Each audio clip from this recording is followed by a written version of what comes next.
it's really rare that all 5 guys play every single snap, all 17 games. That's probably about 1,200 snaps a year.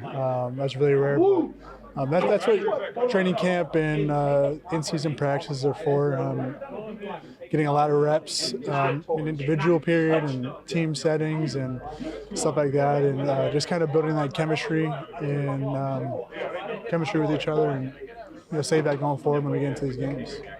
I know you're new to the division with the Eagles Giants, but not really with your history, obviously. But the Eagles have really taken control of this division on both sides of the ball. And I remember we started asking you guys that in the spring about how important it was to set a tone on the offensive and defensive lines. Do you guys feel like you're carrying that into this game, knowing that the game is probably going to swing either way about how you guys play up front against this team? Yeah, for sure.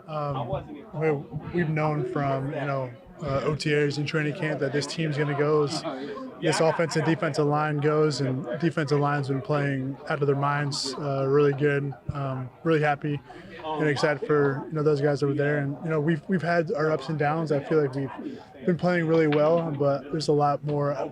We have such high expectations for this offensive line unit and how good we can be, and it doesn't just stop there. There's always room to get better, and that's what we're trying to do. We feel like we can be one of the best offensive lines in the league. So when we have those down games, those down moments, we kind of take that personally, because that's not who we want to be. That's not what we want this offense to be, and that's not what we want this team to be. So we do everything we can to keep evolving and not slowing down. How's practice going? Getting in there with Josh next year. Yeah.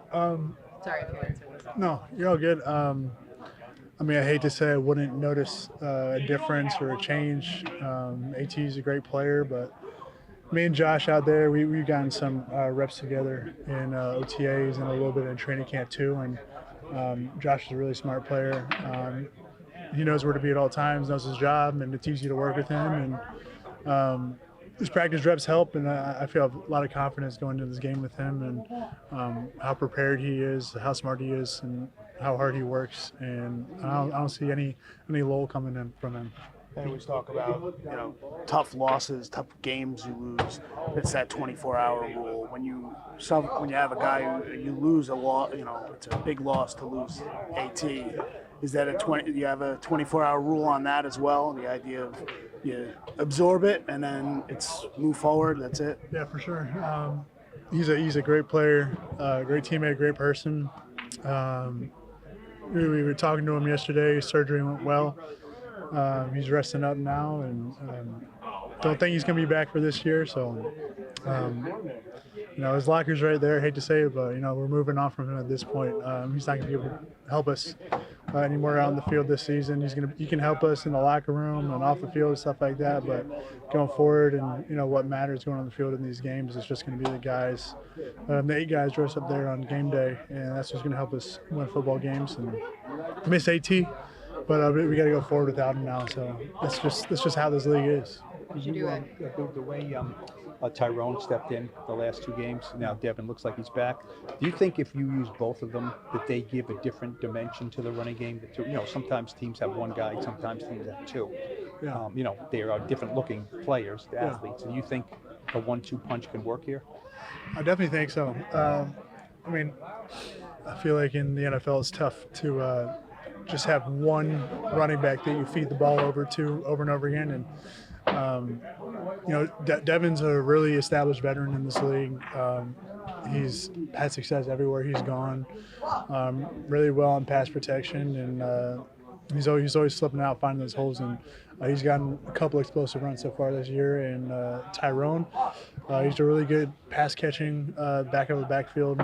Young, he's playing really free and loose, and he's just as fast as well. And when you can have 2 running backs like that, they're sort of similar in their style of running and stuff like that, but it doesn't matter. Like, I feel like whoever's back there, we're not going to miss a beat, and they know how to set up our blocks pretty well and make us look pretty good, so it helps a lot.